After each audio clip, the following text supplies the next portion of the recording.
अस्सलाम वालेकुम, आदाब नाजरीन। नाजरीन ज़री से तरमीम के साथ ये शेर आपके गोशे गुजार करना चाह रहा हूँ।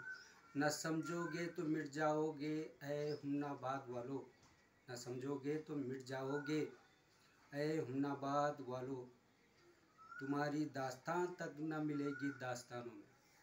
ये इशारा हकीकत में तरमीम के साथ मुसलमान कौम की तरफ मैंने मंसूब किया है।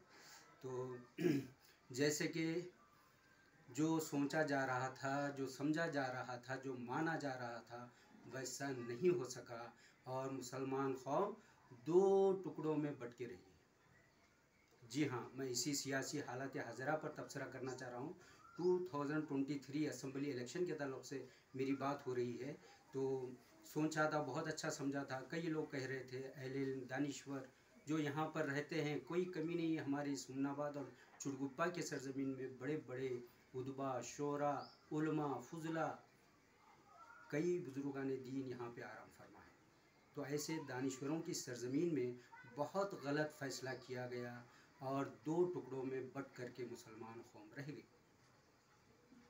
होना तो ये चाहिए था कि हमारे पास एक ऐसे प्लेटफार्म है, मेंबर रसूल हमारे पास है, जो इत्तिहाद के लिए, मुत्तहिद होने के लिए बड़ा बेहतरीन प्लेटफार्म है। लेकिन अफसोस, सद अफसोस, इसका इस्तेमाल हमारी कौम नहीं कर पाई। इस तरह दो टुकड़ों में बढ़ती हुई नज़र आ रही है, एक सियासी जमात कांग्रेस की तरफ और एक सियासी जमात जनता दल की तरफ। नाज़रीन कराम, जैसे कि आप जानते हैं, ये इलेक्शन कास्टविज़म का इलेक्शन है। मजहबी तासुबियत की बुनियाद पर यह इलेक्शन होने जा रहा है। आप लोगों के से ये बात कोई छुपी ढकी नहीं है। हिंदू भाइयों के कानों में कूट कूट कर ये जहर भर दिया गया है मुसलमानों के खिलाफ। तो हिंदू भाई शजदर व हैरान हैं सोच करके कि आखिर वो क्या करें। हिंदू भाइयों में दो ज़रूर ग्रुप हैं, दो जमातें हैं। एक वो जमात है जो शिद्दत पसंद है और एक वो जमात है जो सेक्युलर पसंद है।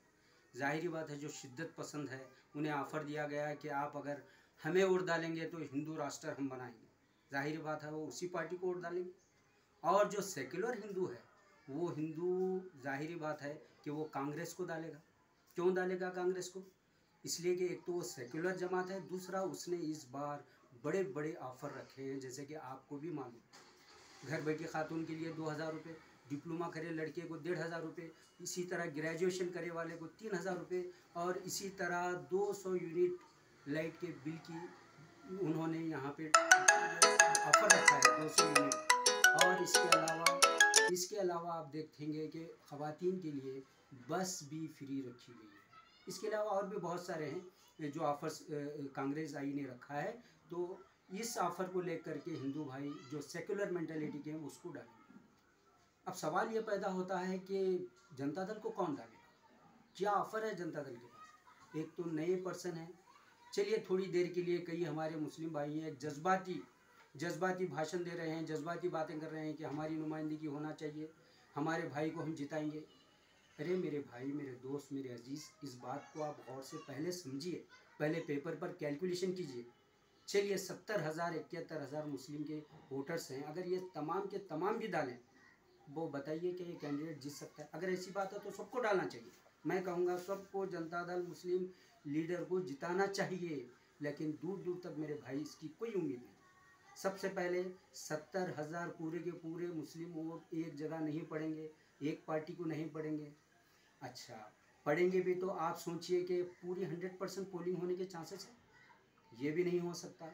और याद रखिए, जब तक हिंदू भाइयों के वोट किसी पार्टी को नहीं मिलेंगे, वो पार्टी किसी कीमत पर जीत नहीं सकती। ज़रूरी है, अशद ज़रूरी है। अब यहाँ पर सोचिए कि मैंने जिस तरह बताया, हिंदू भाई दो टुकड़ों में बटे हुए हैं। एक वो है कट्टरपंथी जो बीजेपी को डालेगा, एक वो है जो सेक्युलर है, वो कांग्रेस आई को ऑफ़र की बुनियाद पर डालेगा। उसका ऑफ़र क्या है? खासतौर पे बीजेपी का ऑफ़र क्या है? बीजेपी का ऑफ़र हिंदू राष्ट्र बनाने का है। इसी तरह कांग्रेस आई के कई ऑफ़र्स हैं। इस तरह ये दो पार्टियों को हिंदू भाई वोट डालेंगे, आखिर जनता दल को क्यों डालेंगे? इनसे बड़ी वाहवाहियत हो रही है, कयासारियाँ हो रही हैं, 15,000 हिंदू भाई के वोट हैं, 20,000 हिंदू भाई के वोट हैं, लेकिन ये आपके साथ सरासर धोखा हो रहा है। इसके बारे में आपके गोशे गुजार कर दूं कि कुरान की वो आयत जिसमें कहा गया है कि ईमान वालों, काफिरीन से आप कभी उम्मीद नहीं रखो, वो आपके खैर खा कभी नहीं हो सकते। बस इस आयत को मद्देनज़र रखते हुए सोचिए। देखिए, अव्वल तो ये है कि पहली बात तौहीद और शिर्क की जंग है। मुसलमानों के ख़िलाफ़ कोई सियासी पार्टी आपके हमदर्द नहीं हो सकती, इस बात को मान कर चलें।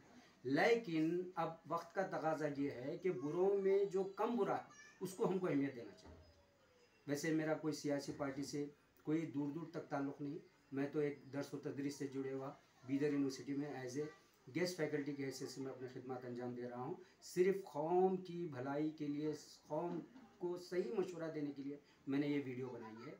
तो मेरे दोस्त, मेरे अजीज़, मेरे भाई, कोशिश ये करें कि अपने वोट को बेकार रायगा जाने ना दें। वोट जब फटेंगे तो उस वक्त ज़्यादा तकलीफ़ होगी। अभी भी सोचिए, वक्त है आपके पास कि आपके वोट का आप सही इस्तेमाल करने की कोशिश कीजिए। यही नेक ख्वाहिशात के साथ मैं आपसे विदाई लेना चाहता हूँ। अल्लाह हाफ़िज़।